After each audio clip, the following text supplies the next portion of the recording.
So I think that what set us apart were our values and our campaigns on issues as human rights, the environment, and animal testing. Campaigning for the Body Shop takes our ethical commitments much further. This is what we call politics of consciousness, and our track record certainly was pretty impressive. Whether, as I said, it was going out into the streets and getting the signatures, writing hundreds of thousands of letters and postcards.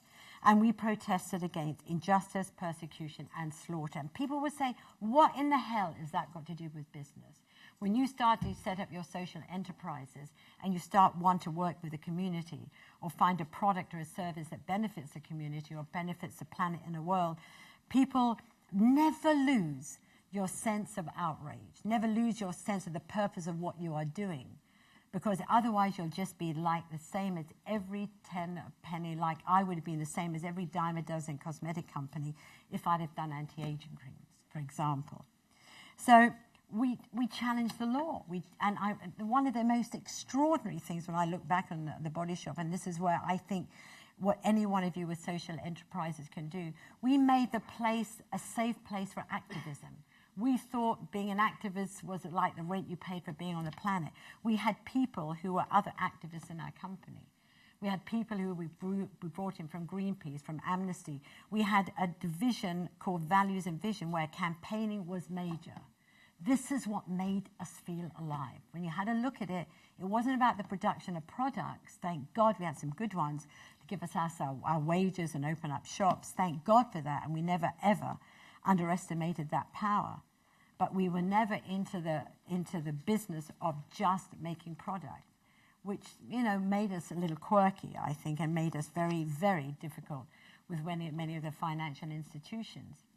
And it takes something rare when you have the world spiritual leader with, a funky Italian, immigrant and one of the world's top human rights activists on a platform in the Carter Center in America, championing and opening up this enormous campaign that we wrote and ran on human rights advocacy and, as I said, defending the defenders.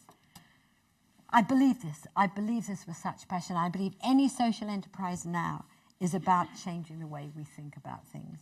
All of this we did, and we did it not alone. We did it, and this is another recommendation. There is no other corporation, I think, that campaigned with such ferocity as we did, but we did it with the help of the NGOs.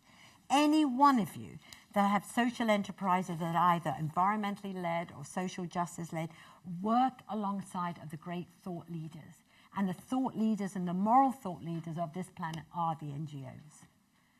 I would not be here. My moral education in the Body Shop was shaped by Amnesty, was shaped by Greenpeace, was shaped by Friends of the Earth, by Rainforest Action Network. They give us an education which investment magazines would never even do. Fortune 500, Fortune, Forbes were not interested in this stuff. So I believe these incredible advocacy groups, and they got behind us, customers got behind us. And if you can communicate well, because no matter how passionate you are about anything, if you cannot communicate, you just don't exist. So finding a communication vehicle which is sexy, which is interesting, which is revolutionary. And the world is now saying, well, they're ready for your enterprises. They are saying, why should we have business that exploit labor like these kids in Burma? Why should animals suffer for our human vanity? Why should big businesses pollute with impunity?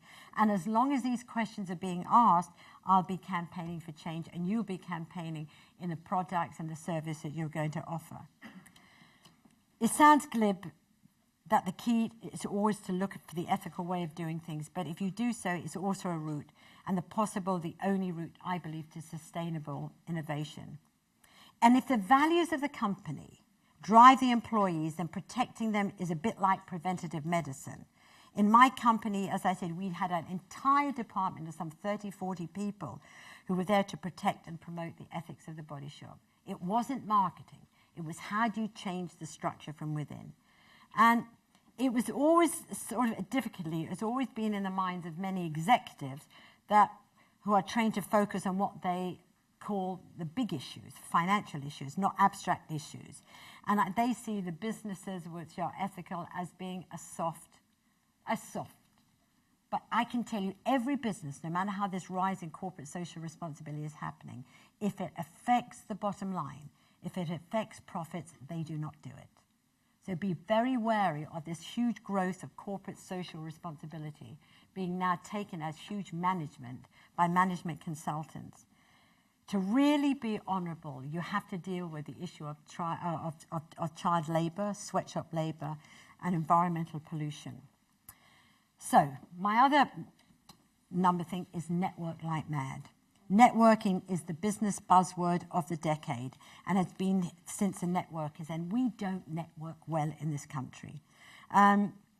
I believe that there is a networking organization in America for women which is unbelievable. It's called the National American Women's Business Association. And they support each other, they share ideas, and they mentor. They mentor the poorer, they mentor the more sort of in organizations and in societies, they mentor the disadvantaged. And these business networks at any local level, like this conference, that introduce people to each other and let them learn from each other, that I think are truly important.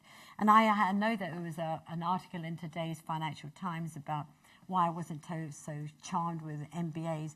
What I do think about business and MBAs and any business that you know, subject you're taking at university, the most important thing is your networking during that time. Successful business is about partnerships with staff and customers and suppliers, but also with other like-minded people in a whole new range of doing things. And the most surprising things with you and your social enterprise is maybe working in disadvantaged communities. We have a community trade project, which is a purchasing program, and we look at harvested ingredients around the world. What can we buy directly from family farmers? What can we buy from women's cooperatives that we can then shove into our products?